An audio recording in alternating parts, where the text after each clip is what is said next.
This is where the cool podcast intro is supposed to go, but I forgot to finish it. Anyway, here's Scuffed as Fuck.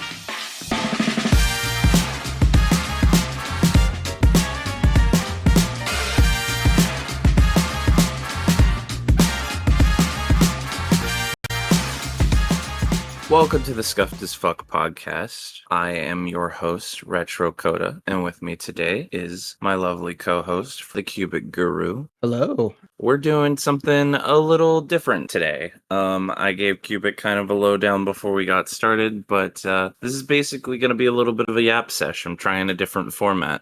One of our future episodes with another friend, Caleb, we ended up getting a little sidetracked in some of our conversations talking about the state of video games today. And it made me realize, as much as I love the, one subject episodes that we do where we kind of deep dive into everything, I also just kind of like catching up with friends and stuff. And so the derailing kind of made me realize I kind of want to change how we do these things. So yeah, that's kind of the basis for this episode today. And I hope you guys enjoy the ride that we go on. Absolutely. So, what have you been playing recently, Cubic? That's kind of one of the main things I wanted to ask you about. Yeah, so I have a couple games I've been playing recently.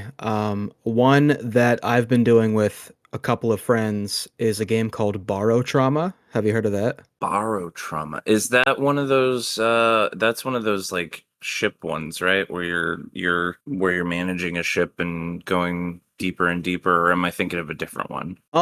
Kinda, yeah. It's exactly what you described. So it is a co-op survival game where you manage a submarine, and it takes place on Europa, which is one of Jupiter's moons. The idea is like you're in this dark icy ocean, and there is a bunch of alien ruins to explore. There's a bunch of missions where you transport cargo and help people in different factions that have colonized this moon. But every player takes on a different role, so they can be the captain, the engineer, the mechanic, things like that. But yeah, it's super fun. You definitely have to play a role Mm-hmm. and really get into it. But once you do, things come together, and that camaraderie that you get from doing a team game like that, it's so fun. Oh, for sure. I think I've seen. The only reason why I have even a slight inkling as to what it is I'm pretty sure I've seen like Markiplier play it before. Okay.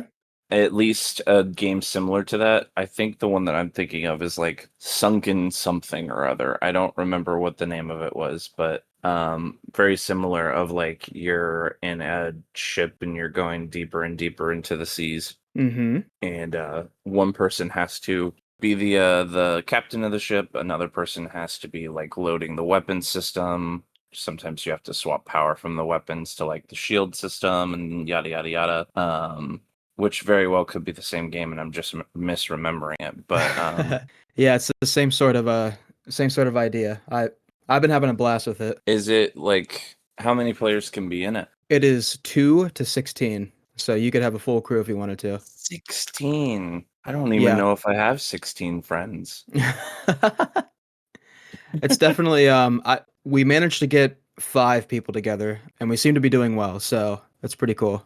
Is the ship big? Like, I feel like 16 people might overcrowd it a little bit. Well, that's the thing. So you start out with a small sub, and right now we're trying to work through saving up the money to get a bigger submarine. Because once you do, you have access to other tools. Like I'm playing the Hmm. role of a mechanic, and one of the things I excel at is breaking down minerals and Okay. fabricating different things that we can use on the ship or on weapons. But our ship doesn't have a fabricator yet. We have to wait until we get to an outpost to be able to use something like that.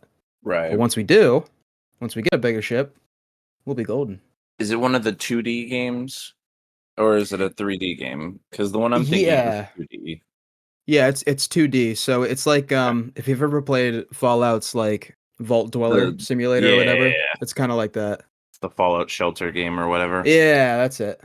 Yeah. Yeah. Honestly, I need to play that game again. As much as I don't care for those kind of games, like I'm not someone who enjoys the like oxygen not included. As cool of a game as it looks, it's not my kind of vibe. But the The Fallout Shelter or whatever it was, that one I actually enjoyed quite a bit. And I think it's just because, like, the Fallout games as a whole, one of my past relationships, one of my exes, was very much into the Fallout series and actually got me into Fallout, specifically with New Vegas. And that's kind of where I Ooh, developed my love for it. a good one to start with. Yeah, it's a lot of fun, and that's another game that I need to get back to. We need to just do an episode on like what's in our backlog, and like Oh, for sure. I feel like if we were to combine all the ones that I've started, not even just the ones that I have to do, I'll be playing games in my backlog for the next like 30 years. There's Yeah. so many. Yeah, I feel that. I feel that on a different level. Well, aside from Borrow Trauma, I got Hmm. the new Tony Hawk game. So Pro How Skater you 3 and liking 4 it? just got remade. How you liking it? Love it. I love it. I mean, I feel like those games are so fun and free roam-esque that like you really can't have a bad time playing those things. Right. I really like the I'm sure you know who Bam Margera is, right? Bam Margera, yep. So he had a comeback recently. He's been opening up about his recovery and his like Hmm. rehabilitation, and he's really cleaned himself up recently. So Tony Hawk, originally he was cut from the game, but Tony was like, "We gotta get him in," and Oh yeah. I don't know if this is a spoiler, but he's a secret skater. Yes, he So is.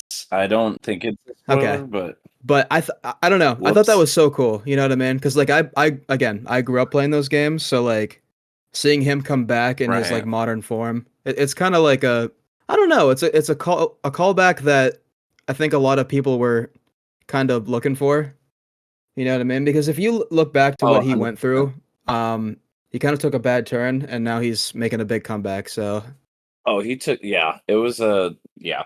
He took a rough turn for a yeah. while there. I remember occasionally I would sneak I would end up catching episodes of like Bam's Hmm. World on I think it was MTV, and he was you could watch his spiral on that show as it got worse and worse, and I felt bad for him, considering kind of it was just watching someone who was very clearly good at what they did in terms of skating, and also just kind of a funny guy kind of go down that rabbit hole was rough even as a kid seeing Yeah. that.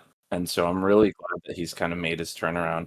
But it's funny that you mentioned that Tony Hawk was like, we need to get him into this game, because I remember reading an interview somewhere where the publishers originally were like, hey, we're not going to put him in there, after having this whole long conversation. And Tony Hawk was like, no, fuck you.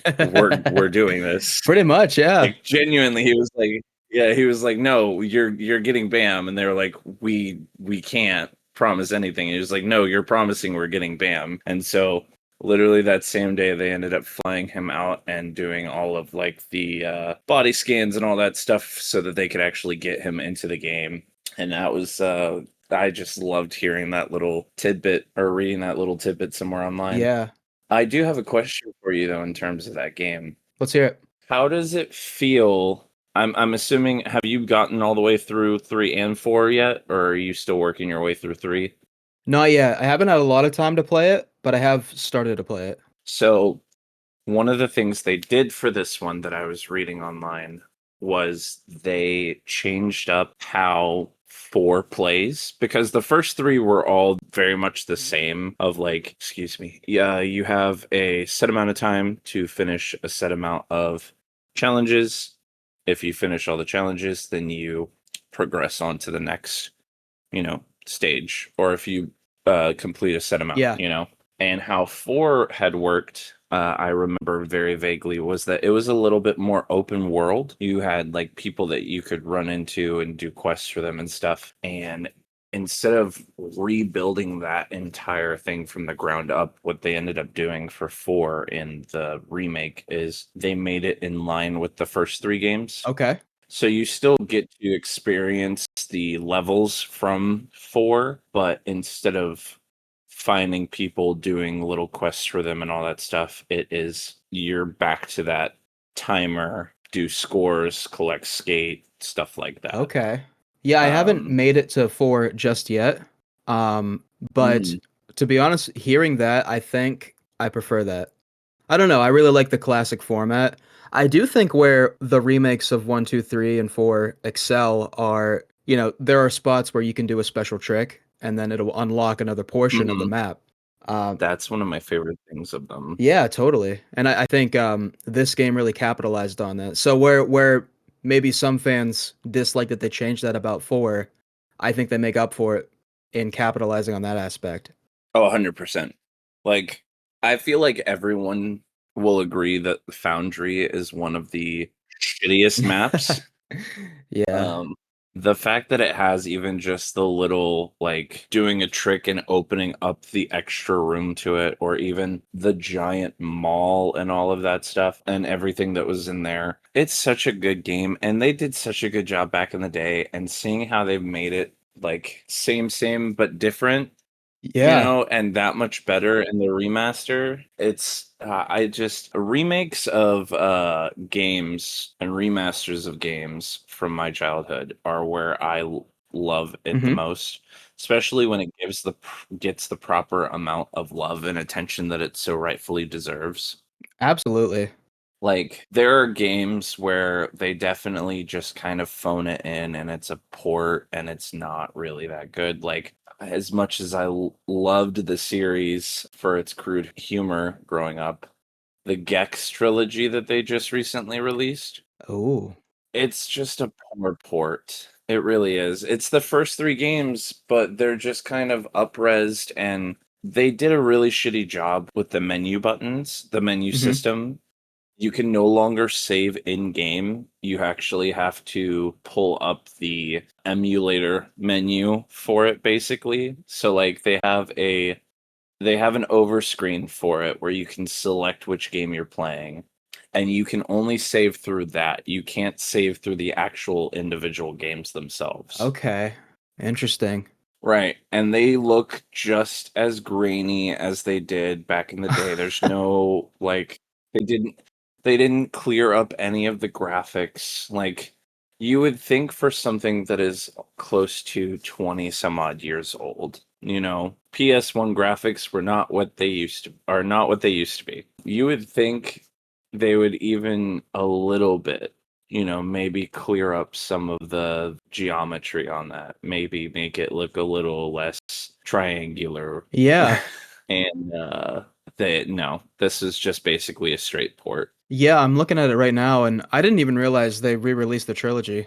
This is kind of a new thing to me. And I see that the reviews are mixed.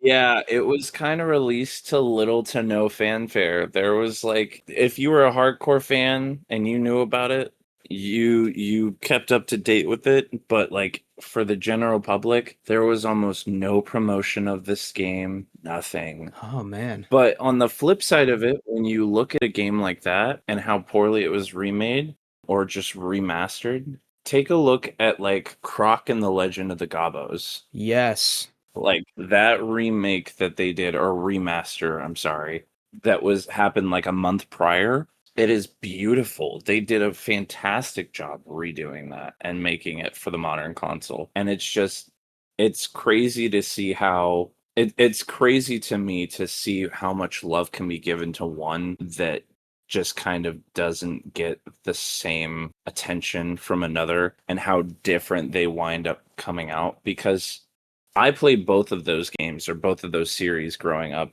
like, to death on my PS1. I loved the original Croc game, and I had Gex 3 Deep Cover Gecko for my Hmm. PS1, and I played both an equal amount, if not Gex more, and it's just kind of sad to me to see that both games that I love so dearly, one clearly had more love from the developers than the other. Yeah, I think it's sad to see whenever these game companies will release remasters of games, quote unquote. But it's literally like they upscaled an emulator. I feel like if that's all they do, then there's a problem there. It really is, because it's like, if I wanted to play the original game, I still have the PS1 discs Yeah. somewhere. Like, I could just go buy myself from eBay like an old PS1, or I could get, There are plenty of different ways that you can play them now between emulators, or you can find people who have done modified PlayStations with like the Raspberry Pi devices and stuff like that. If I wanted to play the original game, there are millions of ways that I could do Mm-hmm. that. If you're gonna re-release a game, especially a game as old as those two, for modern consoles, you would think the least you could do is just maybe give it a little love in the graphics department. Yeah, I would agree with that. I mean, I look back at Super Mario 3D All-Stars that they released, I think it was 2020 or 2021 of March. But all that Hmm. was an upscaled collection of the original games, which was kind of, I don't know. I look back and see the Super Nintendo remake of the three original Mario Brothers games. So they did Super Mario All-Stars, Right? and they had completely overhauled graphics. There was extra content. It's just whereas this was basically a port that you could play on your Switch. I don't know. I also look at like because Mario 64 was part of that collection, and I love that game to death. So it kind of hurts my heart that I'm knocking on it right now. But the DS remake that came out before the 3D All Stars, I mean, they had new characters, new content. You could play mini games. There were new levels. I don't know. There's just you could tell there was a lot more love put into that game than there was the cash grab port that they did. And I hate to put it that way, but that's kind of how it felt. 100%. My mom and dad had that for the DS, that copy of the Mario Yeah, 64. and it was great. It was fun. I remember I enjoyed it. I will say, as much as I'm like, you guys could just improve the graphics, I'm also someone who's, when it comes to certain games, I'm more of a purist. Like, Really. um, yeah, so you bring up a good point with Mario 64, and that's one for me. I don't care what modern era it is. Give me those crappy geometries and the echoey soundtrack that sounds like you're playing it in a room that didn't have proper insulation. Like all the music from that, I it's just all nostalgia for me. And so like I feel like if they were to do a proper re-release of Mario 64 with updated graphics, I wouldn't be able to love it nearly as much as I did. Really? Yeah, and I don't know if it's just the nostalgia glasses or if it's just truly because, like, personally for me, you leave that game where it is in history because that is the best that that game will ever be. If you want something that is like Mario 64 but looks better, play Galaxy, play Odyssey. You know, it's the same kind Mm. of traveling to different worlds, collecting stars or moons or what have you, Okay. with better graphics, better, little mini games and all that stuff. But if you want like where it started, the true Mario 64, just play the original, you know? Well, Coda, have you ever heard of Render 96? I have not. So I just posted a link that you can check out. But this is something that the community did that brought to life the like kind of claymation looking 3D models of the N64 era Mhm. and made it in the PC port of Mario 64. And it looks fantastic. Really? Yes, I'm a big fan. I'm gonna skim through this real quick and take a look at some Yeah, of it. sure. And I think this is a good example of where the fans make up where like the game company failed. So Yeah. like they did again, graphical overhaul, looks great. You can play as Wario and Luigi. Awesome. Everything is just, everything just looks beautiful.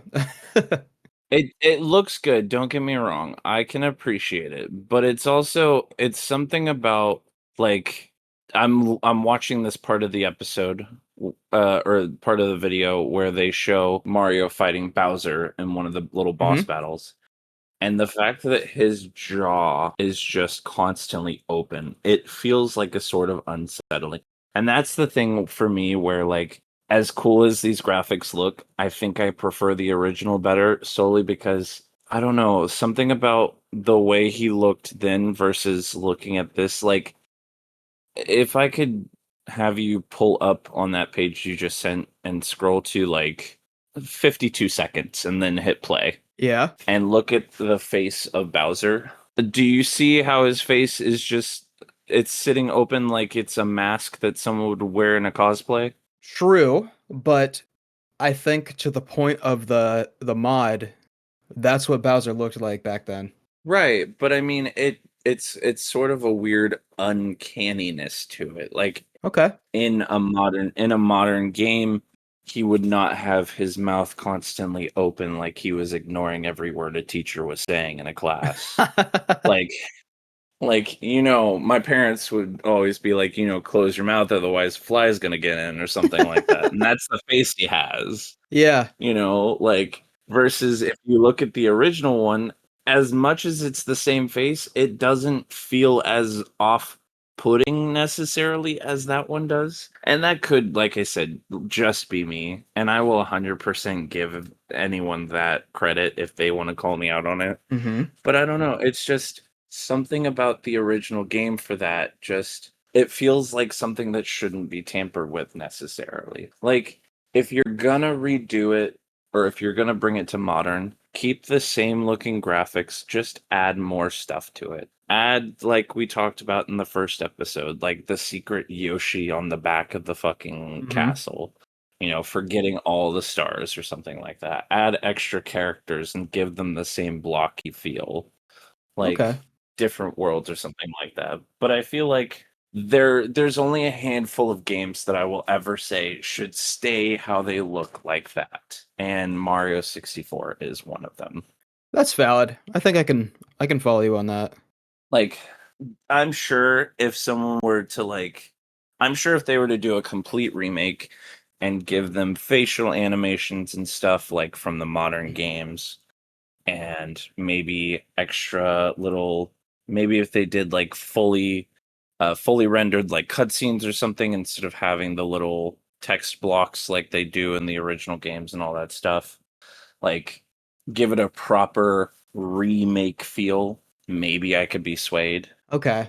But just an upres graphics and making them look more realistic instead of their geometrical shapes that they were in the original, I feel like that doesn't quite do it for me. That's valid. I think if they remade 64 like in the Odyssey engine, I think I would buy a Switch 2 tonight. 100%. 100%. I would put myself in debt and I would immediately go pick up a Switch 2. Yeah. Speaking of the Switch 2, DK Bonanza just released earlier this week when we're recording this. Released on the 17th. This is Yes. currently the 20th. Did you ever get to play the original Donkey Kong Countries growing up? I played the first one, yes. How was it? That was not a game that was in my wheelhouse, as we've already discussed prior. Okay. It's one of those games where now as an adult, I've always wanted to go back to, but I don't know if it's one of those ones that's like, this will hold my attention. Yeah. Well, if you're a fan of platform games, Donkey Kong Country is probably a game for you. I only played it recently. I didn't play it growing up, but I will say it is a very difficult game. Like if you don't know what's coming ahead of you, you definitely have to have good reflexes. That's fair. Is it a similar vibe to like the Game Boy version of the Crash Bandicoot games? Um, Did you ever play those? no, I don't think I know what you mean. Oh, wow. Okay. So Crash Bandicoot, the original trilogy, came out on the PlayStation 1, right? Okay. And it was a 3D game where you're running towards the screen basically and jumping across, and it had the 2D elements. Yeah. They remade the original first two games, either the first game or first two games, and then had a completely different third game for the Game Boy Advance that was just a 2D platformer. So, you were going through levels and you were collecting the same kind of like little tokens to get to the bonus levels, jumping on boxes, jumping on like poorly animated enemies and stuff. But it was a very fun game. It felt like a different Crash Bandicoot while still being the same exact story. Yeah. And I was just wondering if like the Donkey Kong Country had kind of a similar vibe. Was it like a 2D running across the screen collecting I don't know, probably what the Kong letters I think it was. Yeah, so I'm looking up screenshots of this Crash game and it looks wild. Oh God, it was so much fun. Entranced, I think, was the third game or the second game, which was the one that was a complete different from the original trilogy. You had the original Crash Bandicoot, then I think you had Crash Bandicoot 2: The Great Adventure, and then you had Entranced, which was similar to the third game for the PlayStation, but in terms of like story was way different. They had a completely different character in there that looked like a giant egg in a UFO saucer kind of body as the villain. It was Okay. it was a lot of fun.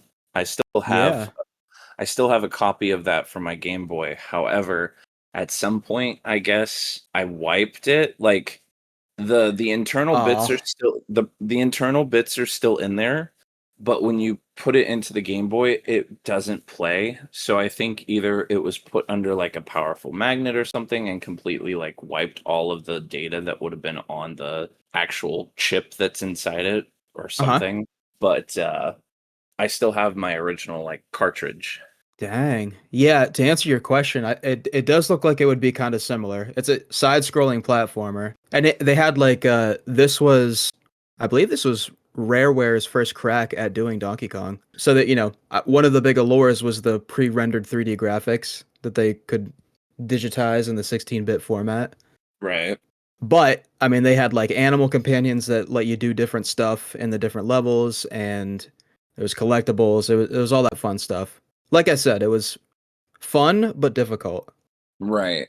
And so Bonanza is basically like a Mario Odysseying of the Donkey Kong franchise, would you say? Based on what I've Um, seen? yeah, I've seen bits and pieces from people on Twitch playing it, and it kind of seems that way. Yeah, I mean, there's all kinds of different features packed into that game. It looks like, but that's a good comparison, I think. Yeah, because like I know I've seen that, you do have the different worlds and stuff, or maybe it's just one big overworld, but I know that there are little mini levels you can go into and collect these crystal bananas or something like that.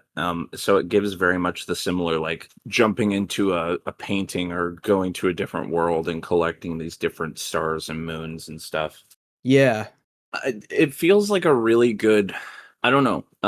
It feels like a really good transfer for games of that kind of nature. Like Mario being initially a 2D platformer in itself with the original games and then switching to that kind of vibe for Mario 64 if you're not including any of the offshoots that had different kind of gameplay styles. I don't know, something about that just kind of feels like it works really well for those kind of games, you know? Yeah. Yeah, and I think it was a good transition. So I think we talked about this before, maybe off of episode, but this is Nintendo's new stab at the new DK. Hmm. Because I'm sure you've seen the uproar people have had about his new design. Right. But it's So, also, doesn't it take place technically in the past because Pauline is a child in this game? um, I don't know. No? I don't think so. Only because like I think Cranky Kong is still in the game, which according to the lore was the original Donkey Kong. So I don't know. I think that's another thing that a lot of people online were kind of like very, very upset about. Um, Yeah. which I think that part of it's a little stupid. Nintendo does not give a shit about continuity ever. No, when So have they ever? yeah, so I don't see why this would be any different. Like even the Legend of Zelda games, from what I've like parsed through, their timelines, if you actually look at like a timeline of how the games are set, it's all convoluted, it's all confusing. There's no Hmm. continuity whatso fucking ever. Yeah, exactly. But is Donkey Kong Bonanza one of the games that would be a selling point for you to get a Switch to? No. No. No, I don't think so. That's fair.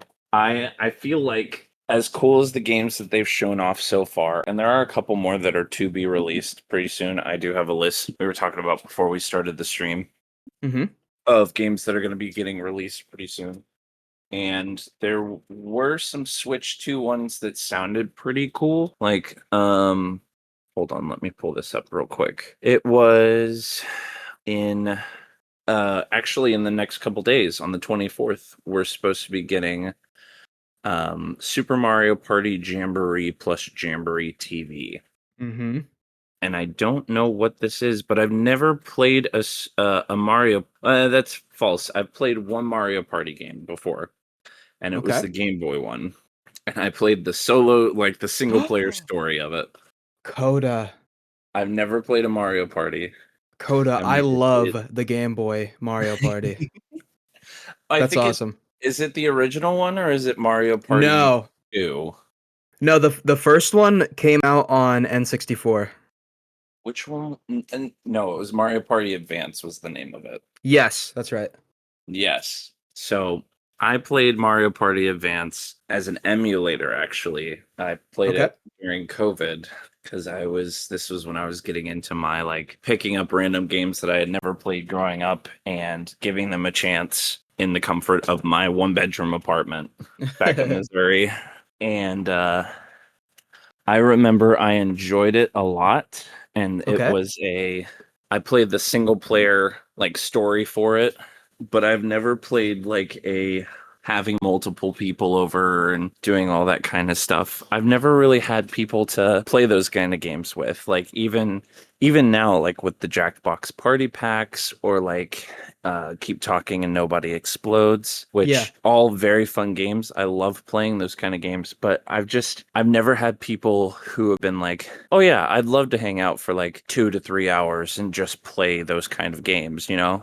So I feel like it's a massive untapped um well of experiences for me. And Okay. I think Mario Party Jamboree might be the thing that gets me into picking up a Switch too.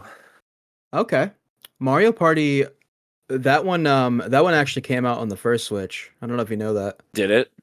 So I think this is going to be a re-release with that new TV feature, which I think is going to utilize the camera that the Switch 2 has. That would be kind of cool. It's funny you bring up Mario Party Advance because that was another one that Nintendo fans really didn't seem to like. I loved it personally, but a lot of people, I enjoyed it. well, that's the thing. I think a lot of people had the idea that it should be what the other Mario Party games were. Right. Yeah, well, that's the thing. It's like multiplayer on Mario Party Advance was, I think if you had a link cable, you could play the mini games and that was it. You Mhm. couldn't like traditionally play a party on a board, you know what I mean? Right. I think, correct me if I'm wrong. Actually, I could correct myself if I truly want to.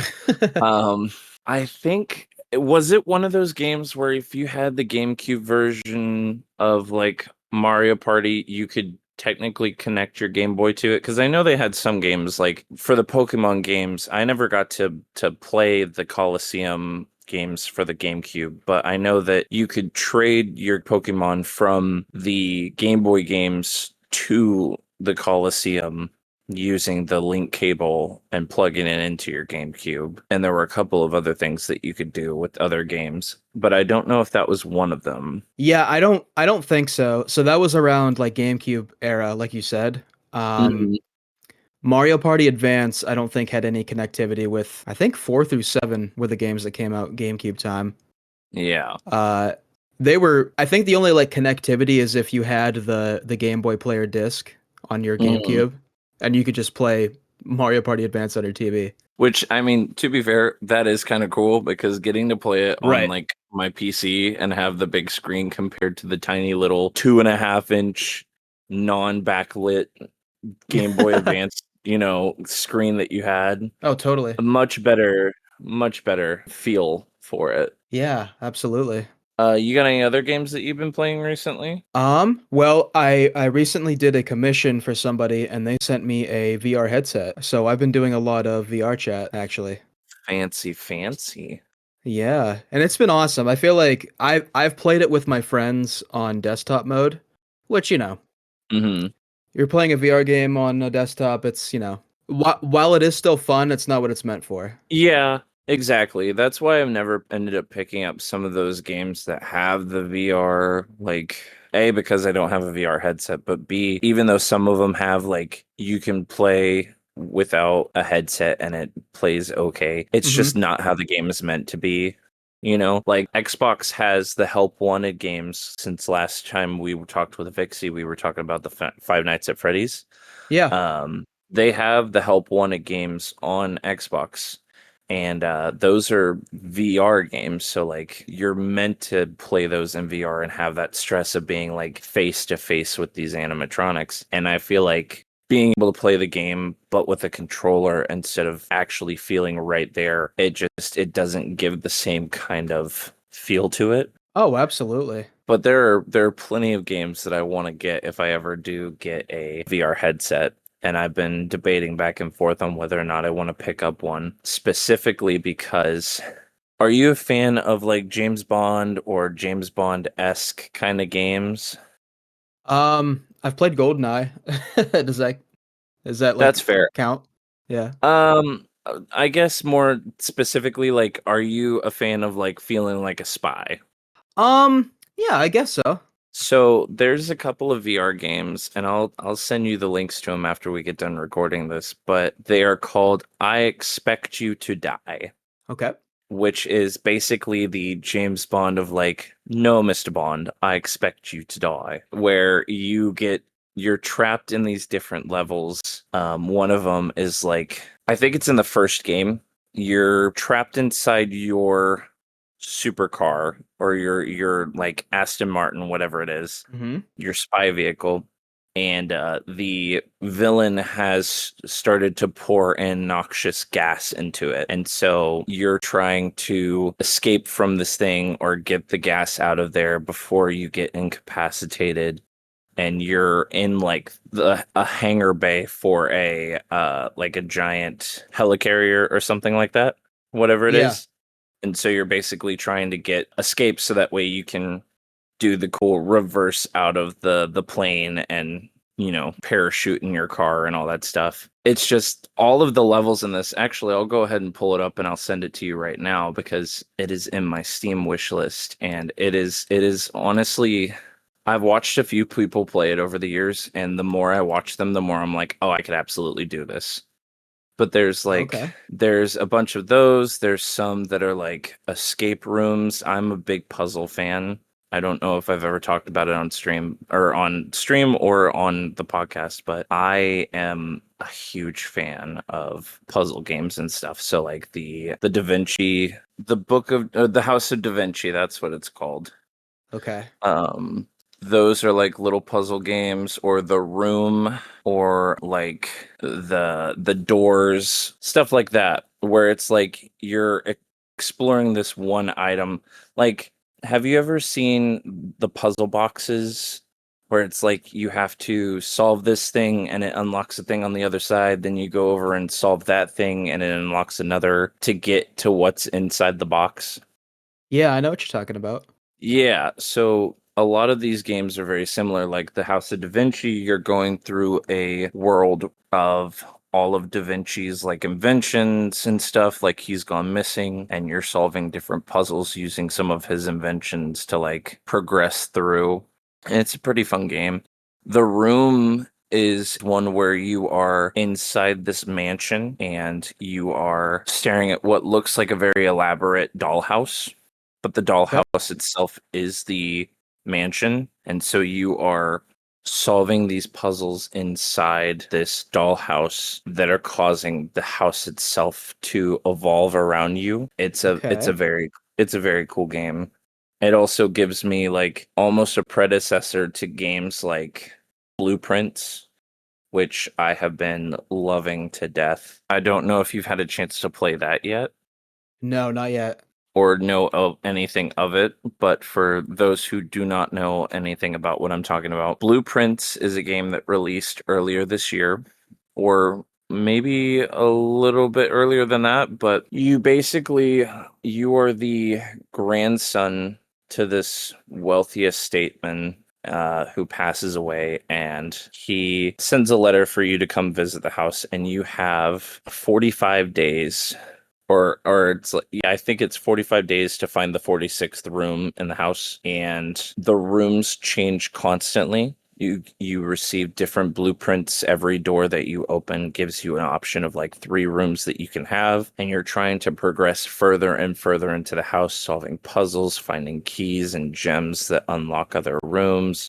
Some rooms like can have the amount of steps that you can take throughout the day. Some will give you an increase. And it's such a deep and intricate puzzle game of like no one's found the true ending yet, which is crazy. Like Oh the wow. Yes, the subreddit for this game is insane. There are people who are on day like 300 or 400 or so, and they still haven't found all of the minute puzzle answers to some of the stuff. Like, it's truly wild. And I love those kind of games where it's like you can literally just the replayability of it is off the charts. Like there were things that I picked up on my first playthrough that I've watched people who have streamed it not pick up for like their first week or two in the game. You know, you have a set amount of steps, which is how many rooms you can enter throughout the day. And a lot of people tend to take their first couple days just like exploring the house, opening new rooms just to get a feel for what it is. And I'm someone who like hyper analyzes stuff. So like Hmm. I'm sitting here looking at that's a thing that's probably going to be important. What are those things? And writing them down. It's one of those games where you need to have a massive notebook, and my notebook is almost full already, and I'm only on like day 8 or 9. Wow. Right. Like there's a lot to it. It's one of those games where if you just want to try and get to the end, you can do that. But if you're someone who likes decrypting all these things and answering all these puzzles, there's so much more to it than just the base game. And that's what I love is that not a single day are you going to have the same playthrough as another. And the game really does a good job of making you feel like aha whenever you solve something. That's one that I've been playing a lot recently. Now that I've talked your ear off about that game specifically, let me send you I Expect You to Die because I got sidetracked. Yeah, please do. While you do that, one more thing about, I think VR chat gets a bad rep, just Mhm. because there is a lot of not so good stuff that happens in public lobbies. But the one thing I love about it so much is, and you know this too, just being online and within the Twitch space, Oh yeah. you meet a lot of people that are represented by characters, you know what I mean? And Right. that's how you really come to know them. So when you're in VR chat and they actually embody that character that they're representing, I don't know. There's just like there's an immersion there that you don't get normally. You know what I mean? Right. It's actually it's really cool to see people fully envelop the characters that they like wear inside of VR chat. Yeah, Um and cuz they feel like totally comfortable too. right, like there's a lot of people who it is an escape for them because there's a lot of people in the world itself, but specifically in the gaming community that don't necessarily feel comfortable in their own skin. Right. Like not even going into the whole like gender identity or any of that stuff, but like there are people who just don't feel comfortable in the skin that they live in, and they will purposely mask. And VR chat and just being online in general is a way to kind of be yourself and not have to have that mask up. And VR chat does a very good job and in helping do that. And I think it's such a cool thing despite the bad rep it gets, to have this kind of form where people can dress as whatever they want to be, or whatever avatar they want to be, and they can fully immerse themselves in this world. I think Yeah. it's super cool. Yeah, I agree completely. When I can actually like high five Jamie as a rabbit, like Right. it feels great. Like my character that I currently have for it, which I occasionally do the same thing as you did, which is just play it on desktop. Okay. I don't get to play a whole lot of it just because I end up having a lot of other things that I kind of prioritize over being in VR chat. But mine that I have is just a basic like Muppet like witch character, I guess. It's like it looks like a potato sack with a witch hat, like a very sack puppet kind of thing. Yeah. It's cool. And like the fact that they have where you can adjust your height for that stuff, so I could literally just be like this 2.5 foot tall sack of potatoes with a witch hat on it, you know, just running Yeah, around causing absolutely. chaos. Yeah. I did just send you that link, by the way. I posted it in the little general chat that we have. Thank you. Yeah, I put that on my wish list. It looks cool. They're a lot of fun. Well, Coda, are there any other upcoming new games that you wanted to talk about? Um, I got a couple if you don't. I know that I did want to talk about, like, there are a couple in here I want to talk about, but do you want to start with mine or do you want to start with yours while I'm perusing through which ones we should bring up? If you're still looking, I got the two off the top of my head. I don't know when this one is going to release, but this is the game that might make me buy a Switch 2. Hmm. They're making a new Kirby Air Ride, so very excited for that. I remember you talking about that. Yeah. Yeah, and it'll have the one thing that I really enjoyed about Kirby Air Ride was I played it a lot with my cousin. Hmm. Just it was like a couch co-op sort of thing because you could go through City Trial and when the 7 minutes are up, you do your thing and then you play again. It was great. Right. Now you can do that with anybody online, and I'm really excited for that. Heck yeah. I figured you would be super excited for it because you're the Kirby Air Ride guy. Is that my You're thing now? that is your thing, at least for me. Like Okay. I think Kirby Air Ride is a game that I would definitely enjoy if I had ever played it originally. Okay. And I think that it is a very cool game to watch, and just saying how much you love it is like it makes me love the game as well. Oh, good. It definitely holds a special place in my heart. Yeah, Kirby Air Riders, I think is what it's called. Yes. I know that they're also releasing I don't know if it's a re-release, but I think it's in November or August. There's Kirby in the Forgotten Land or Kirby Star World or some Star-Crossed World or something like that. Okay. Um, Forgotten Land was on Switch 1, but the Cross Stars thing I think is an addition. Yeah, I think it's like a DLC or whatever that they're doing kind of Yeah. with how they're bringing older quote unquote like original Switch games over to the Switch 2, Right. as we were talking about earlier. So one of mine, just because I just saw it in this list that I'm looking at, is Indiana Jones and the Great Circle, the Order of the Giants DLC. It's supposed to be releasing in September.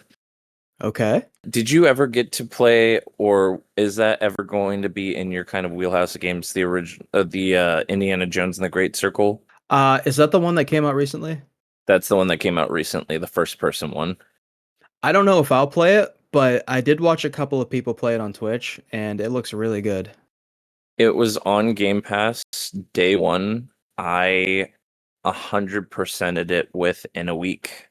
Oh, wow. Um, Very fun. I loved watching the Indiana Jones movies growing up with my stepdad. A lot of fun for me. Very good memories that I have attached to those. And getting to play as Indiana Jones himself and listening to the quips and stuff was a lot of fun. And feeling like a badass with the whip and all that stuff throughout the series, it's just an all-around fun game for me. And the Order of the Giants DLC is supposed to be like this big expansion to it that's going to add a new area and a bunch of new quests and new puzzles to do. And they even had like a collector's edition that's supposed to be coming out soon for the release of the DLC that includes like a globe. Yeah, it's like a little replica of a globe with like the helicraft carrier flying over it, and it shows Indy's travels very similar to like the movies did whenever they would cut to show him like crossing from one place to another. It's also got like special outfits and like these little bonus arts and stuff. Okay. Um, it's way too expensive for my taste. It's almost like $180 for it, but Oh my gosh. yeah. Comes with an 11-inch The Great Circle globe with a magnetic airplane and secret compartment. Oh man. Um, right? It's very Indiana Jones coded, and I love that kind of stuff. I'm very much a physical collector of things, and not only is that one of my like recent favorite games with a lot of fun memories attached to it, but yeah, I'm excited for it. Yeah. What's the other one for you? So on Halloween, on October 31st, the Uh-huh. makers of Shovel Knight are making a game called Mina the Hollower. You play as this little mouse character, and it's very reminiscent of original Game Boy Link's Awakening. It looks really good. And I was always a big fan of those games, so both of Shovel Knight and of like the Game Boy, like Oracle of Seasons and Oracle of Ages. Yeah. Stylistically, it looks like a original Game Boy Color game. So I'm excited. It's good. It looks really good. It sounds like fun. I once again, I never got to play the Oracle of Seasons or any of that stuff, Okay. but I do remember seeing people play that and hearing people talk about it, and those were some fun games. So I can only imagine if it has a similar kind of vibe to it, it'll be a fun game. Yeah. And those are two of the lesser known Legend of Zelda games, I think. Because most people know about Link's Awakening. I feel like Hmm. that was the one that had the most media and hype around it. That was definitely the one that got the most traction, yeah. Yeah. Plus, it got a remake recently, so that I'm sure helps it now. Oh, for sure. I know that that was one of those ones where it was like the same story, but it was almost like they did the Pokemon Fire Red Leaf Green kind of vibe to it, where it was like similar stories, but based on what game you played, it was a different era, quote unquote. I could be talking out of my ass on that one. I think I only played Oracle of Seasons, and the whole Hmm. premise behind that is you could cycle through the seasons, and based on what season you were in, it like unlocked certain paths and it let you do certain things, which is a really cool concept. I'm sure Ages worked in a similar manner, but don't quote me on that. Different eras or something like that. Possibly, yeah. The other one that I was thinking of, and my brain is now blanking on it, was, and we didn't even get to talk about it fully. We might talk about it more on another episode. Is the fact that Xbox is now kind of allowing their exclusives to be on different consoles now Yeah. with their whole like Xbox is for everyone thing that they're doing, which honestly, people talk shit a lot about it of like, Microsoft isn't making enough money, so now they're having to like, shell out their games to other people. But I feel like it's a nice like it's bringing an end to what should already be over for these quote unquote console wars, if you even want to call it that, of like allow gamers to just game, like Uh-huh. don't have things like locked to a specific console. Allow people to enjoy what they want to enjoy, because not everyone's going to have almost $1,000 to drop on one single console, let alone three different ones.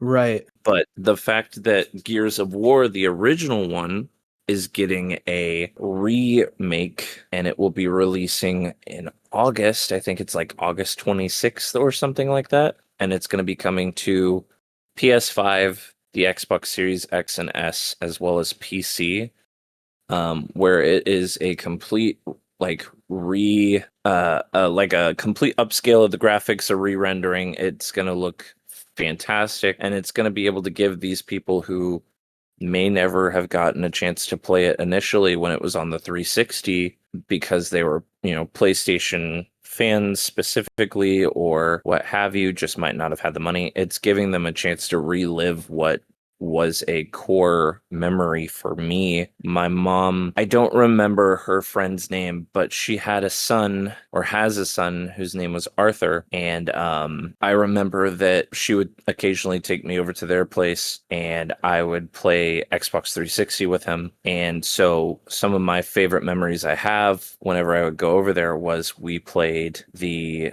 Gears of War 2 co-op campaign, Okay.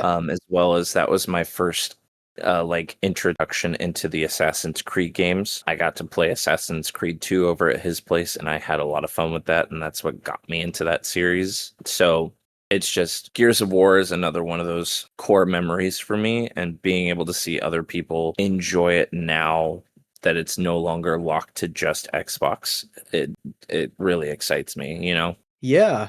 Yeah, that's really cool. I think that's kind of been their mantra for a little bit now, the fact that Xbox is for everyone. I can remember back when Smash Ultimate was still doing DLC characters, a bunch of people are asking Microsoft's Twitter, like, hey, would you be open to having Banjo join the roster? And they're like, absolutely.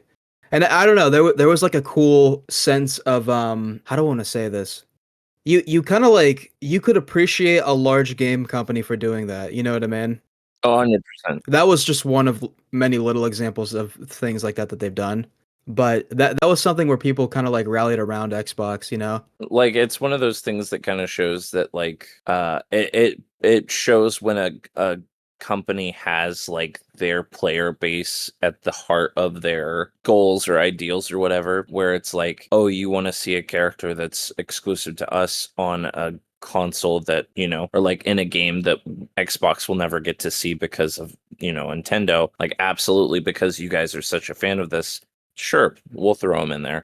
It's Yeah. just like, I think even as weird as it is to say for Fortnite had where you could get the Master Chief, or even you could get the main character from the Gears of War series. You got to play. They had where you could get the skins for both Marcus, and then you could also get the main character for Gears of War 5. It's like that was the not necessarily the first time, but that was, I remember, a big thing whenever they had that, because Fortnite was a game that was like, they didn't do collaborations with specific consoles because they wanted it to be for everybody. And then they kind of opened it up, and now there's a Kratos skin.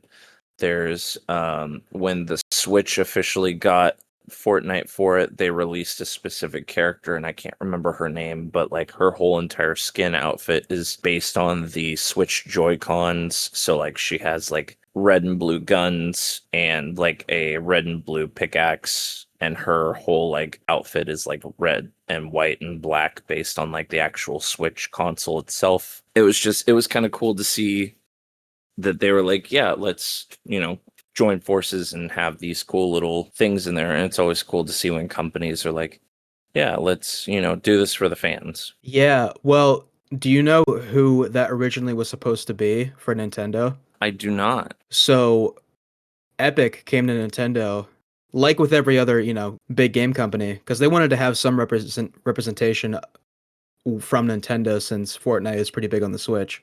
Right. They wanted to do Samus Aran from the Metroid series, Really? and Nintendo was like, okay, but only for Switch.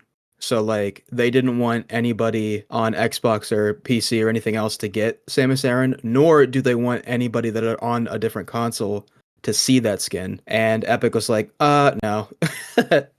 That's kind of crazy. Yeah, it's Nintendo being Nintendo. Right.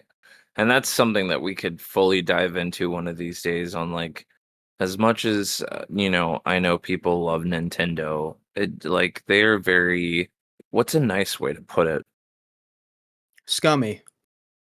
I'm That's not where I was gonna go, but I was gonna say they're very protective of their IPs, I guess is the right phrasing for that. They're like, yeah, let's make sure that only we have access to our characters and this and that. And it's like, they're not really down for sharing. They're like, oh, you can Right. share with us, we're totally fine with that, but you want to see this character on your console? Not really feeling it. Exactly. Exactly. Yeah, they are contrary to the thing that we were just talking about with Sony and especially Xbox. Oh yeah. Because like the trilogy of Spyro and Crash is on every console right now, whereas back in the Right. day, you had to have a PlayStation. You had to have a PlayStation. I remember having the original Spyro game, and then having the trilogy of the Crash Bandicoot games for my PlayStation, and talking to my buddy who had an Xbox. Like, he didn't know what those games were, and then he would talk about Halo, and I was like, I don't know what that is. And so it's kind of crazy to see like how now everybody kind of knows about those, and I can only wait to see when Halo eventually gets released on the PlayStation as well. I feel like that's going to bring a lot of newcomers to just like the Gears of War series. Mm-hmm. Yeah, Uh, that's gonna be crazy. it's just it's cool to see how things are kind of evolving. It sucks to see that these companies, while they're, making so much money off of these games, they're also having to do a lot of closures and things, and they're canceling a lot of games. Like the Perfect Dark remake ended up getting canceled, and the company that was making it, or the dev team that was making it, was shut down. Okay. Although there's been a whole conspiracy behind that, and not conspiracy, but a whole, like, what's the word I'm looking for? There's been a whole hubbub around that because according to a couple of sources online, the video that we saw at one of the game announcement things, whether it was the Xbox showcase or whatever it was a few years ago, when they showed a trailer for it, apparently some sources online were saying that it was all vertical slices and none of it was actually real, and they were just kind of sitting on their hands the entire time that they were supposedly making this game. Whereas a couple of the devs had mentioned recently, after their company got liquidized, that they did have some work on it, but nowhere near where we thought it was. Like, it was still years and years out. So it's a shame that we won't be getting a new game like that, Right. but it's not as crazy as people are making it out to be, of like, oh, they made this trailer just for making a trailer and then we're just raking in the money, you know? Right. Yeah, I wonder if that was like they tried to see if there was an interest around nostalgia hype. Because I think that happened a little bit with Banjo. Because there was a lot of Mhm. speculation after he came to Smash. They're like, is there going to be a remake? Is there going to be a trilogy remake like the other games of Banjo Kazooie? Obviously, that hasn't happened. So that is another rare game that maybe they were trying to gauge a little bit of extra interest on. I think you misspoke. I think you mean the two games getting remade. I don't think there is a third game. You don't think Nuts and Bolts would be in that? I don't think there would be. Honestly, Okay. like, as much as I do agree with my own statement and will continue to die on the hill of like the car mechanics not as bad as people make them out to be. Uh-huh.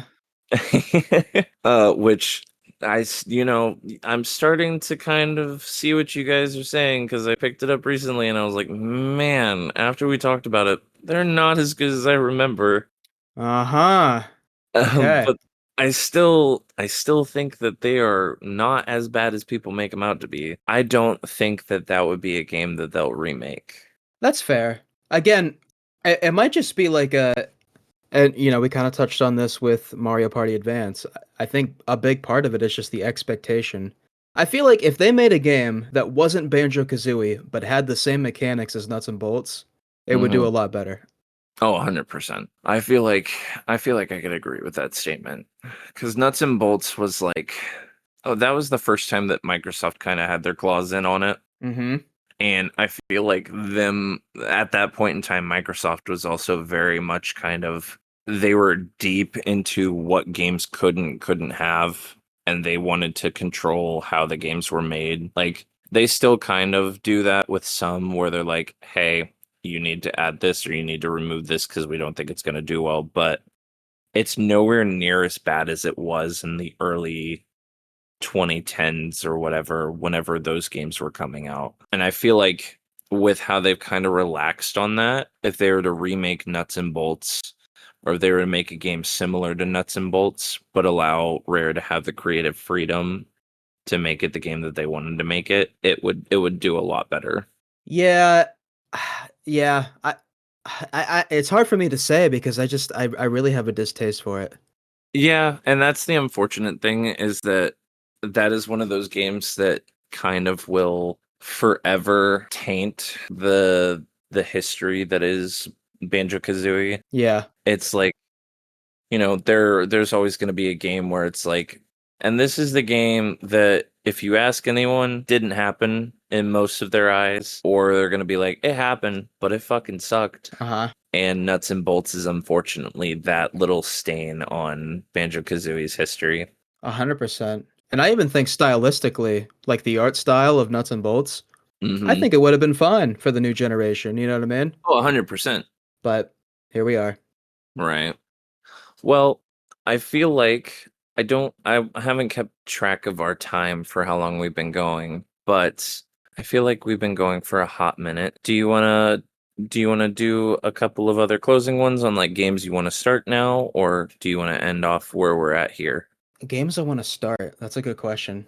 Actually, I think a year ago during the Steam Summer Sale, I got Hmm. Hollow Knight, and I haven't picked it up yet. So that is a game, depending on where my stack of backlog games are, that's something that I want to try. I Hollow Knight's on my list of games to try out. I don't own it currently, but it's one of those ones where I'm like, I could definitely see myself playing this.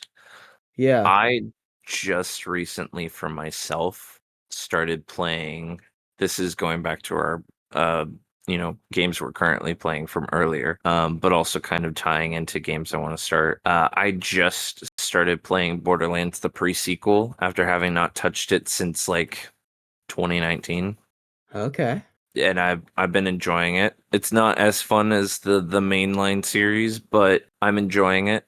I think that 2K Australia did a really good job with what they had, and it was a very much a shame that the DLCs for it never got to get finished. I don't know if you know anything about that at all off the top of your head. No, if I'm honest with you, I've never played Borderlands either. Borderlands is a fun looter shooter. I do enjoy them. Okay. It's a game that's a lot more fun playing with people, but the story is just convoluted enough and crazy enough, and it doesn't take itself seriously enough for you to have fun playing it solo. But if you have more than just yourself, if you have like another person playing with you, it amps up the craziness by like 10. It's a very fun game. I do enjoy them. But Borderlands the pre-sequel was kind of similar into how DC did the Arkham Origins, where they kind of, instead of having it be the standard WB developers, they sent it up to, I think it was Montreal, Warner Okay. Brothers Montreal. And so it was a different dev team, similar kind of gameplay, but like story was different, design was a little different, voice actors were different. Borderlands, the pre-sequel, was made by 2K Australia, versus the mainline games being made by I think just standard 2K here in the US. And it didn't do as well as they had hoped, and they had plans to make like 2 or 3 DLCs for it, similar to how the other ones have like 3 or 4. And so they ended up having to scrap half of the DLCs that they had planned. And so one of them, which I think is the Claptastic Voyage, that's one of the only big DLCs for the pre-sequel. It is like very rushed because they had to scramble to finish what they had because they were like, we're not gonna approve of any more work on this game. Yeah. But it's a fun game for what it is. It's a very fun game. I'm enjoying it, and that leads me into the next game I want to start, which is another one that was in my backlog, Borderlands 3. I played it whenever it first released. I actually pre-ordered it, installed it early, and started playing it the day it released. But I played for maybe like an hour, and then whether it was work or it was outside stuff, I ended up just never getting back to it and uninstalling it. And so like I don't remember any of it, but I just love looter shooters. And Mm-hmm. so it's one that I'm excited to start up. Yeah, totally. That's cool. Yeah, there's a few in here that I also want to get around to playing, and I just like we'll have to do an episode, like I said, on what's on our backlog, because the more that games release, the bigger my backlog gets. I think I'm currently sitting at like 300 alone, or maybe closer to 400 Oh my on my gosh. Xbox. Like owned, not even want to purchase, just owned video games at this point. I think I'm sitting closer to like 400, and then I think on my PC, I know I have at least 300 games in my wish list on Steam. Right. And if we were to look at my wish list on Xbox, I think I have another 400. So like I'll be playing for the next 2 lifetimes if if I play at the pace that I'm playing now. Like I just finished Assassin's Creed Odyssey and it took me about I think it was close to 20 days.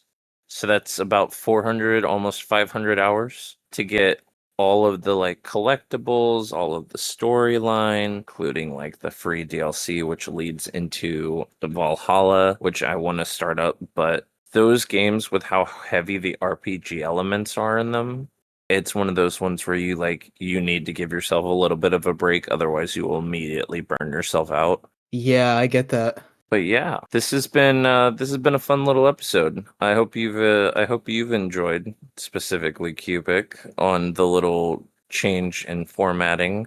Yeah, it definitely opens my eyes to the games that I need to get back into. So I Right. appreciate it. Absolutely. And we'll probably do another one of these at some point. We might switch back and forth between the formats of doing like specific topics for episodes. Like I'm going to say next week we'll be releasing the episode with Caleb on the Pokemon randomizers and just Pokemon games in general. But we might end up having a couple more of these, just fuck around with guests and shoot the shit about video games, all that fun stuff. But this was just kind of a little test, treading the waters, so to speak. Yeah, absolutely. Yeah. So thank you guys so much for listening, and I hope you have a fantastic week. We'll be back on my brain is now struggling to remember. So this will get released on the 26th. So we'll be back on the 9th with the episode with Caleb, and I hope you guys enjoy that. Bye-bye. Bye, everybody.